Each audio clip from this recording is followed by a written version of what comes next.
বন্ধুরা দেখো আমাদের শহরে নতুন একটি মনস্টার চলে আসছে। এখন আমরা কি করব? এই মনস্টার শহরের সবাইকে একে একে করে মেরে ফেলছে। এখন আমরা কোথায় যে পালাবো? এখন আমাদেরকে কে বাঁচাবে? আজ আমাকে এক জায়গায় কাজ যেতে হবে। সেই কাজটি হচ্ছে এয়ারপোর্টে যে আমাকে কিছু কাজ করে দিতে হবে। তারা আমাকে ফোন দিয়ে বলছে যে প্লেনে কোনো সমস্যা হয়েছে, সেই সমস্যাটি সমাধান করতে তারা আমাকে ফোন দিয়েছে যে আমি খুব দ্রুত তাদের ওই জায়গায় যে তাদের কাজটি সমাধান করে দিই। তাই আমি আমার নতুন বাইকটি নিয়ে চললাম এয়ারপোর্টে সেই কাজটি সমাধান করার জন্য। তাই আমি চলে আসলাম এয়ারপোর্টে। এখন দেখি তারা আমাকে কোন কাজের জন্য ফোন দিয়েছে, কোন কাজের জন্য আমাকে ডেকেছে, সেটাই এখন দেখতে হবে। তো আমি চলে আসলাম এয়ারপোর্টে। এখন দেখি কোন জায়গায় সমস্যা, কোন জায়গাটি আমার সমাধান করতে হবে। তো আমি বাইক থেকে নেমে আসলাম। এখন দেখি কি সমস্যা, সেই সমস্যাটি সমাধান করতে হবে। তো আমি বাইক থেকে নেমে আসলাম। এখন আমি এই কাজটি সমাধান করব।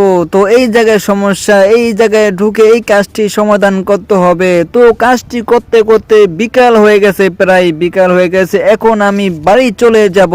সেই সকালে আসছি আর এখন বিকাল হয়ে গেছে। তাই এখন আমি আমার বাড়ি চলে যাব। বাড়ি চলে যে একটি বড় ভাবে ঘুম দিব। তাই আমি আমার মোটর বাইকটি নিয়ে চললাম আমার বাড়ির দিকে। তো আমি আমার মোটর বাইক নিয়ে চললাম আমার বাড়ির দিকে। আমার বাড়িতে খুব দ্রুত পৌঁছাতে হবে। তো আমি চলে আসলাম আমার বাড়ির সামনে। এখন আমি আমার বাড়িতে প্রবেশ করলাম। এখন বাড়ির ভিতরে চলে যাব।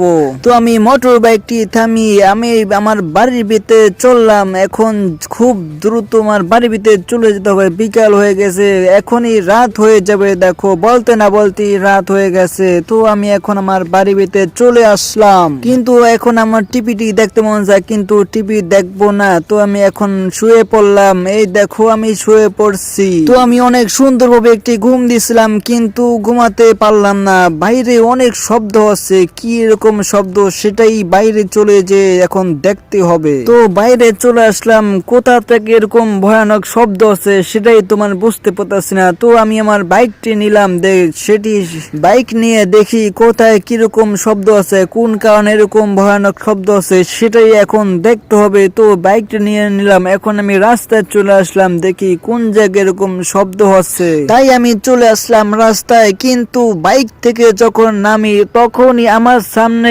কিরকম দানব দেখা যাচ্ছে, কিরকম ভয়ানক দানব আমার বাড়ির থেকে ধীরে ধীরে আসছে।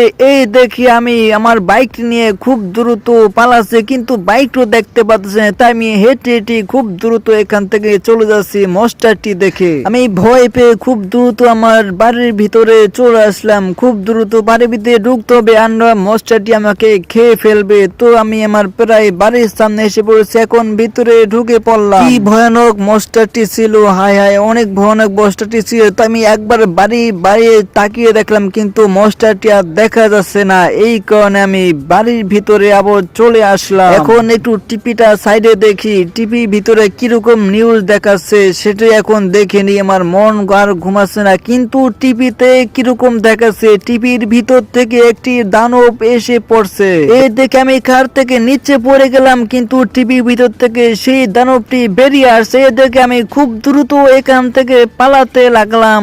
খুব দ্রুত আমি বাইরে চলে আসলাম। কিরকম ভয়ানক ঘটনা ঘটছে আমার সাথে বুঝতে পারতাছি না। টিভির ভিতরে থেকে ভূত আসে কিভাবে? তো আমি দৌড়াতে দৌড়াতে রাস্তায় চলে আসলাম। এখন আমি কি করব সেটাই তো আমি বুঝতে পারতাছি না।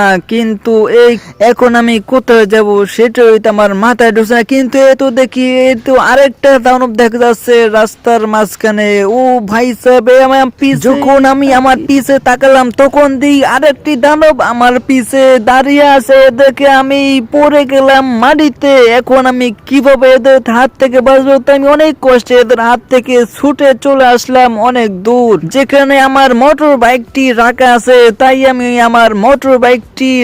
আমার মোটর বাইকে উঠে এই সোর্সের এখন খুব দ্রুত এখান থেকে পালাতে হবে, কিন্তু সোর্স সাথে তো অনেক সময় লাগবে। এই কারণে আমি চলে আসলাম পুলিশ স্টেশন। এখানে আমি পুলিশের কাছে সব খুলে বলতে হবে, তারা যদি আমাকে কোনো সহায়তা করে। তাই আমি পুলিশ অফিসারের কাছে সব খুলে বলছি, ভাই আমার বাড়ির ভিতরে ভূত চলে আসে এবং যেখানে যাই সেখানে ভূত দেখা যাচ্ছে। কিন্তু পুলিশ অফিসার বলছে, তুমি কোনো টেনশন করো না, তুমি আজ আমার পুলিশ স্টেশনে থেকে যাও, কাল দেখা যাবে কি হোক। তাই আমি ভিতরে চলে আসলাম। এখন আমি দোতলায় চলে আসলাম। দোতলায় এসে সারা রাত এখানেই কাটালাম। সকাল হয়ে গেল তাই আমি নিচে চলে আসলাম। এখন আমি পুলিশ অফিসার কাছে সব খুলে বললাম, কিন্তু সে কোনো তাই আমি পুলিশ অফিসার কাছে ভালোভাবে বলছি, ভাই এরকম ঘটেছে কালকে রাতে, খুব যেখানে যাই সেখানে শুধু ভূত আর ভূত। কিন্তু পুলিশ অফিসার আমাকে বলছে, তুমি ওসব স্বপ্ন দেখেছো, কোনো ভয় পেও না, তুমি বাড়ি চলে যাও। এই কারণে আমি আর কি করব, তার সাথে তো তর্ক করা যাবে না, তাই আমি এখান থেকে চলে আসলাম। সে আমাকে রাতে থাকতে দিয়েছে, সেটাই অনেক বড় কথা। কিন্তু আমি বুঝতে পারতেছি না এরকম আমার সাথে কিভাবে ঘটলো। কাল রাতে কি আমি আসলেই স্বপ্ন দেখেছি, না আমার সাথে এরকম সত্যি ঘটেছে? তাই আমি পরীক্ষা করার জন্য আমার বাড়িতে আবার চলে আসলাম। আজকে রাত থেকে দেখি কিরকম সেই দানবগুলো কি আসলেই সত্য নাকি সব মিথ্যা, সেটাই আমি চেক করব আজকে আমার বাড়িতে থেকে সেটাই আজকে চেক করব। তাই আমি আমার বাড়ির ভিতরে চলে আসলাম এবং টিভির উপর কিছুক্ষণ গুলি করলাম, কিন্তু কিছুই হচ্ছে না। এই কারণে আমি রাত হওয়ার অপেক্ষা করলাম। এই কারণে রাত পর্যন্ত অপেক্ষা করলাম, কিন্তু রাত হয়ে গেল। এখন দেখি কোথা থেকে ভূত চলে আসে। সেই দানবগুলো যদি আসলে হয়ে থাকে তাহলে এই শহর ছেড়ে আমার খুব দ্রুত এখান থেকে পালাতে হবে যেভাবে হোক। তাই আবারও দেখি বাইরে অনেক ভয়ানক শব্দ আছে, তাই আমি বাইরে চলে আসলাম। কিন্তু এত দেখি সেই দানবটি আমার দিকে ধেয়ে আসছে ভয়ানক চেহারা নিয়ে। এই কারণে আমি এখানে দ্রুত পুলিশ অফিসারকে ফোন দিয়েছে, কিন্তু তারা কোনো ফোন ধরছে না, সেটাই তো আমি বুঝতে পারতাছি না। পুলিশ অফিসার শুধু ফোনটি কেটে দিছে, বুঝতে পারতাছি না সে আমার সাথে এরকম কেন করলো। তাই আমি এখান থেকে খুব দ্রুত চলে যাব। আমি আমার নতুন বাইকটি নিলাম, এখন এই বাইক করে এই শহর ছেড়ে আমি খুব দ্রুত চলে যাব, যাতে দানবটি আমাকে ধরতে না পারে। খুব দ্রুত এই শহর ছেড়ে পালাতে হবে। আমি চলে যাব অন্য শহরে, যেভাবে হোক এই শহর থেকে আমার পালাতে হবে, আর নয় আমি বাঁচবো না। তো আমি অনেক কষ্টের পর চলে আসলাম, সারা রাত বাইক চালিয়ে চলে আসলাম অন্য একটি নতুন শহর। এই শহরটি চলে আসলাম, শহরটি তো অনেক সুন্দর দেখাচ্ছে। তাই আমি প্রথমে শহরটি ঘুরে ঘুরে দেখবো কোথায় কি আছে এবং পরবর্তীতে আমি একটি বাড়ি নেব। দেখো বন্ধুরা, শহরটি কি সুন্দর লাগছে। তাই ভিডিওটি দ্রুত লাইক করে চ্যানেলটি সাবস্ক্রাইব করে রাখো। উপরে দেখি ভ্যালি ব্রিজ, সেই ব্রিজটিতে উঠলাম। দেখো এই ব্রিজ থেকে কিরকম সুন্দর শহর লাগছে। আমার মনে হচ্ছে আমি সারা রাত বাইক চালিয়ে দুবাই চলে আসছি। মনে হচ্ছে সেই দুবাইয়ের মতন বড় বড় বিল্ডিং দেখা যাচ্ছে। তাই আমি আমার মোটর বাইক নিয়ে কিছুক্ষণ দুষ্টমি করলাম এবং সে দুষ্টমি পরে তো আমি আমার বাড়ির খোঁজে রওনা দিলাম।